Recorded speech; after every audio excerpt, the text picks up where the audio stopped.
Welcome to crime reporter. ನಿಮ್ಮ ನಡುವೆನೇ ಇದ್ರೂ ಪೂರ್ತಿಯಾಗಿ ಕಾಣಲ್ಲ ಈ ಪಾತಕ ಲೋಕ. ನಮ್ಮ ಕ್ರೈಮ್ ರಿಪೋರ್ಟರ್ ಟೀಮ್ ಕ್ರೈಮ್ ಬೀಟ್ಗೆ ಇಳಿದ್ರೆ ಪಾತಕಗಳು ಬಯಲಾಗ್ತವೆ, ಪಾತಕಿಗಳು ಸಿಕ್ಕಿ ಬೀಳ್ತಾರೆ, ಪೊಲೀಸರು ಕುತ್ಕೊಂಡು ಕತೆ ಹೇಳ್ತಾರೆ. ಬನ್ನಿ, ಇಂತಹ ಅಪರಾಧ ಜಗತ್ತಿನ ಕುರಿತ ವಿಭಿನ್ನ ನೋಟವೇ ಈ ಕ್ರೈಮ್ ರಿಪೋರ್ಟರ್. ಇದಕ್ಕಿಂತ ದೊಡ್ಡ ಆಘಾತ ಮತ್ತೊಂದಿಲ್ವೇನೋ. ರಾತ್ರಿ ಮನೆಯಲ್ಲಿ ನೆಮ್ಮದಿಯಾಗಿ ಮಲಗಿದವರು ಬೆಳಗಾಗೋ ಹೊತ್ತಿಗೆ ಹೆಣವಾಗಿ ಹೋಗ್ತಾರೆ. ಅದು ಮೂರ್ ಜನ. ಹೊಸ ಬದುಕಿನ ಹೊಸ್ತಿಲಲ್ಲಿ ನಿಂತಿದ್ದ ಚಂದದ ಹೆಣ್ಮಗಳು ತಾಯಿ ಮತ್ತು ತಂಗಿಯ ಸಮೇತ ಸತ್ತು ಮಲಗಿದ್ದಾಳೆ. ಸಾವಿನ ಸುತ್ತ ಸೃಷ್ಟಿಯಾಗಿರೋದು ಬಿಡಿಸಲಾಗದ ಒಗಟಿನಂತಹ ಕಥೆ. ಆದ್ರೆ ಅದನ್ನ ಒಪ್ಪೋದಕ್ಕಾಗತ್ತಾ? ನೀವೇ ನೋಡಿ. ಹಾವೇರಿಯಿಂದ 10 ಕಿಲೋಮೀಟರ್ ದೂರದಲ್ಲಿರೋ ಕುರುಬಗೊಂಡ ಗ್ರಾಮ ತೀರಾ ಚಿಕ್ಕದಲ್ಲ. ಒತ್ತೊತ್ತು ಮನೆಗಳಿವೆ. ನೂರಾರು ಸಂಸಾರಗಳು ನೆಮ್ಮದಿಯಿಂದ ಬದುಕುತ್ತಿದ್ದಾರೆ.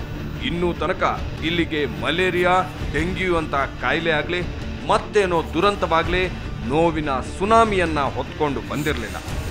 ಸಾಲು ಸಾಲು ಹೆಣಗಳಿಗೆ ಕೊಳ್ಳಿ ಇಡಬೇಕಾದ ಕೆಟ್ಟ ಸನ್ನಿವೇಶ ಸೃಷ್ಟಿಯಾಗಿರಲಿಲ್ಲ. ಆದರೆ ಅವತ್ತು ಮಾತ್ರ ಯಾರು ಊಹಿಸಿರದ ದುರಂತ ನಡೆದು ಹೋಗಿತ್ತು. ಒಮ್ಮೆಲೆ 3 ಜನ ಸತ್ತು ಮಲಗಿದ್ರು.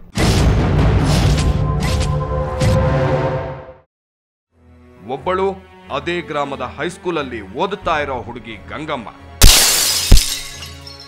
ಇನ್ನೊಬ್ಬಳು 3 ತಿಂಗಳ ಹಿಂದೆ ಮದುವೆ ಮಾಡ್ಕೊಂಡು ಹೋಗಿದ್ದ ಗಂಗಮ್ಮಳ ಅಕ್ಕ ವಿದ್ಯಾ.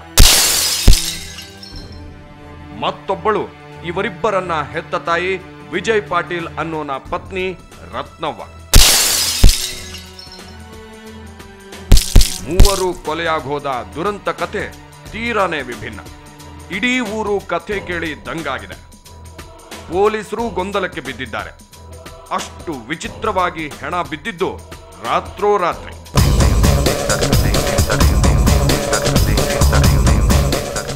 ಹಿಂದಿನ ದಿನ ಅಷ್ಟೇ ವಿಜಯ್ ಪಾಟೀಲ್ ತನ್ನ ಹೆಂಡತಿ ಮತ್ತು ಚಿಕ್ಕ ಮಗಳು ಹಾಗೂ ಆ ಮನೆಯ ಮಗನಂತಿದ್ದ ಹುಡುಗ ಪ್ರವೀಣ್ ಜೊತೆಗೆ ಶಂಕರಿಕೊಪ್ಪಕ್ಕೆ ಹೋಗಿದ್ದ.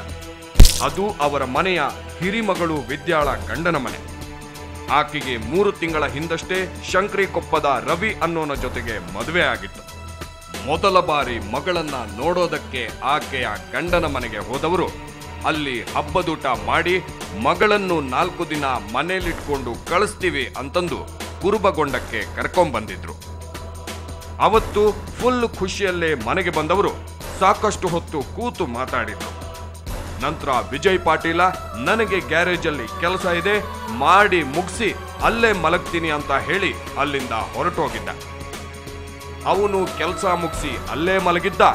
ಉಳಿದವರು ಮನೆಯಲ್ಲಿ ಹಾಸಿಗೆ ಕೊರಗಿದ್ರು.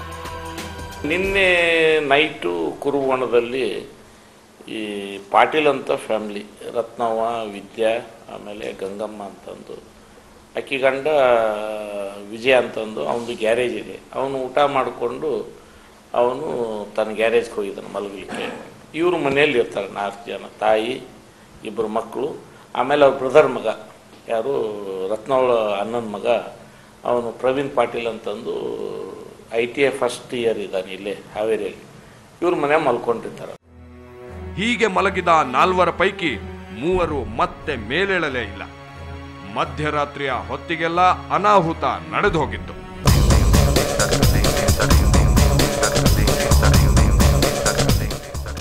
ಎಲ್ಲವನ್ನು ಕಣ್ಣಾರೆ ಕಂಡ ಹುಡುಗ ಪ್ರವೀಣ ಕಂಗಾಲಾಗಿ ಹೋಗಿದ್ದ. ಅವನು ದಿಕ್ಕು ತೋಚದೆ ಮಧ್ಯರಾತ್ರಿಯಲ್ಲಿ ಮನೆಯಿಂದ ಓಡ್ ಹೋಗಿ ಗ್ಯಾರೇಜಲ್ಲಿ ಮಲಗಿದ್ದ ಮಾವನಿಗೆ ವಿಷಯ ತಿಳಿಸಿ ಕರ್ಕೊಂಡ್ಬಂದ. ರಾತ್ರಿ 2:30 ನಮ್ಮ ಬಳಿಯ ನಮ್ಮನ್ನು ಕರೆಯಕ್ಕೆ ಬಂದ ಊರನ ಮನೆಗೆ. ಅವಾಗ ಹಿಂಗೆ ಕಳ್ಳರು ಬಂದು ನಮ್ಗೆ ಎಣ್ಣೆ ಹಾಕಿ ನಮ್ಮನ್ನು ಹೋಗ್ಯಾರ ಅಂಥೇಳಿ ಸುದ್ದಿ ತಗೊಂಬಂದ. ಆಟೋಮೆಟಿಕ್ಲಿ ನಮ್ಮ ಮಗ ಬಂದು ನೋಡ್ಲಿಕ್ಕಾಗಿ ಎಲ್ಲ ಇದಾಗಿತ್ತು. ಆ ಹೆಣ್ಮಕ್ಳನ್ನ ಕರ್ಕೊಂಡು ದವಾಖಾನೆಗೆ ಹೋದ. ಏನಾಯ್ತು ಎತ್ತ ವಿಚಾರಿಸುವ ಮೊದಲು ಒದ್ದಾಡ್ತಾ ಬಿದ್ದಿದ್ದ ತಾಯಿ ಮಕ್ಕಳನ್ನ ಕರ್ಕೊಂಡು ಹಾವೇರಿಯ ಜಿಲ್ಲಾಸ್ಪತ್ರೆಗೆ ಕರ್ಕೊಂಡು ಹೋಗಿದ್ರು. ಹೋಗೋ ಹೊತ್ತಿಗೆಲ್ಲ ವಿದ್ಯಾ ಸತ್ತು ಹೋಗಿದ್ಲು. ಡಾಕ್ಟ್ರು ನೋಡ್ತಾ ಚಿಕ್ಕ ಮಗಳು ಗಂಗಮ್ಮ ಪ್ರಾಣ ಬಿಟ್ಟಿದ್ದು. ಉಳಿದವಳು ರತ್ನಮ್ಮ. ಆಕೆನ ಹುಬ್ಬಳ್ಳಿಯ ಕಿಮ್ಸ್ಗೆ ಕರ್ಕೊಂಡು ಹೋದ್ರೆ ಉಳಿಬಹುದು ಅಂತ ಅಂದ್ರು. ತಕ್ಷಣ ಆಂಬ್ಯುಲೆನ್ಸ್ ಹೊರಟಿತು. ಆದ್ರೆ ಇನ್ನೂ ಟೋಲ್ ಗೇಟ್ ದಾಟೋ ಮೊದಲೇ ರತ್ನಮ್ಮ ಕೂಡ ಬದುಕೋ ಚಾನ್ಸ್ ಇಲ್ಲ ಅಂತ ಅನ್ನಿಸ್ಬಿಡ್ತು. ಅವಳು ಸತ್ತೋದ್ಲು. 4ರಿಂದ 5 ಗಂಟೆ ಆಯ್ತು. ಇವನು ಆಂಬುಲೆನ್ಸ್ ಹಚ್ಚಿದ್ದು. ನಾ ಇವನು ಗೌರ್ಮೆಂಟ್ ಹಾಸ್ಪಿಟಲ್ ಸಿಬ್ಬಂದಿ ತಿಳ್ಕೊಂಡಿದ್ದೆ ಸರ್. ನಾನು ಸಿಬ್ಬಂದಿ ತಿಳ್ಕೊಂಡು ನನಗೇನು ಗೊತ್ತಾಗಲಿಲ್ಲ ಇವನು ಈ ಥರ ಅಂತಂದೇಳಿ ಅಲ್ಲಿ ಹೋಗತ್ಲೆ ಮುಂದೆ ಹೋಗಿ ಡೀಸೆಲ್ ದುಡ್ಡು ಕೇಳಿದ್ರು. ದುಡ್ಡು ಕೇಳಿದ್ಲೆ 500 ರೂಪಾಯಿ ಕೊಟ್ಟಿದ್ರು. ಅವ್ಗೆ 50,000 ಕೊಟ್ಟಿತ್ತು. 500 ರೂಪಾಯಿ ವಾಪಸ್ ಕೊಟ್ಟ, ಡೀಸೆಲ್ ಹಾಕ್ಸಿದ.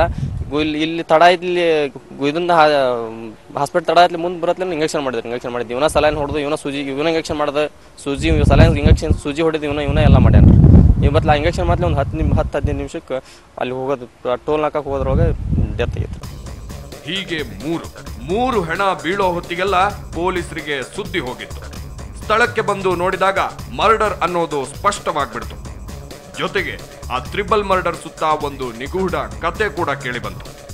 ಹಂಗಾಗಿ ಖಾಕಿಗಳು ತಡ ಮಾಡಲಿಲ್ಲ. ಹೆಚ್ಚಿನ ಮುತುವರ್ಜಿಯಲ್ಲಿ ತನಿಖೆಗಿಳಿದ್ರು.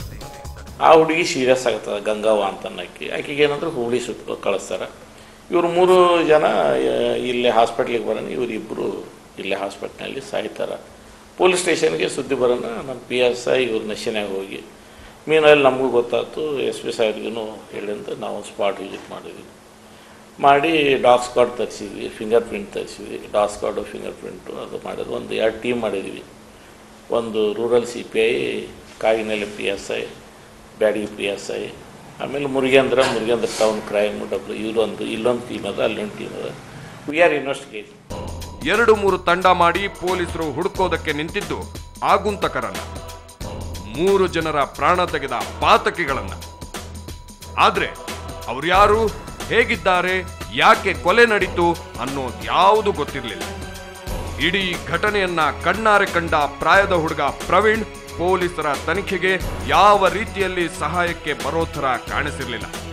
ಸ್ಥಳಕ್ಕೆ ಹೋದ ಪೊಲೀಸರ ತಲೆಯಲ್ಲಿ ಸಾಕಷ್ಟು ಅನುಮಾನಗಳು ಹುಟ್ಟಿಕೊಂಡಿದ್ವು. ಆವತ್ತು ಅದೊಂದು ದುರಂತ ನಡೆದ ರೀತಿನೇ ತೀರಾ ವಿಚಿತ್ರವಾಗಿ ಕಂಡಿತ್ತು.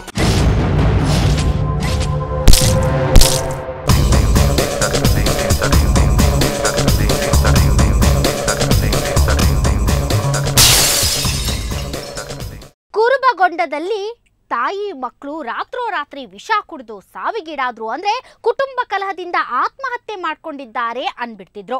ಅದನ್ನ ಒಂದು ಹಂತಕ್ಕೆ ಜನ ಕೂಡ ನಂಬ್ತಾ ಇದ್ರು. ಆದ್ರೆ ಅಲ್ಲಿ ನಡೆದಿರೋದು ಆತ್ಮಹತ್ಯೆ ಅಲ್ಲ, ಅದಕ್ಕೆ ಸಾಕ್ಷಿ ಪ್ರವೀಣ. ಅವನು ಅದ್ಯಾರೋ ಬಂದು ವಿಷ ಕುಡಿಸಿದ್ದಾಗಿ ಹೇಳಿದ್ದ. ಅವ್ರು ಯಾರು, ಅವತ್ತು ರಾತ್ರಿ ಏನ್ ನಡೀತು ಅನ್ನೋದನ್ನ ಒಂದು ಬ್ರೇಕ್ನ ನಂತರ ನೋಡೋಣ.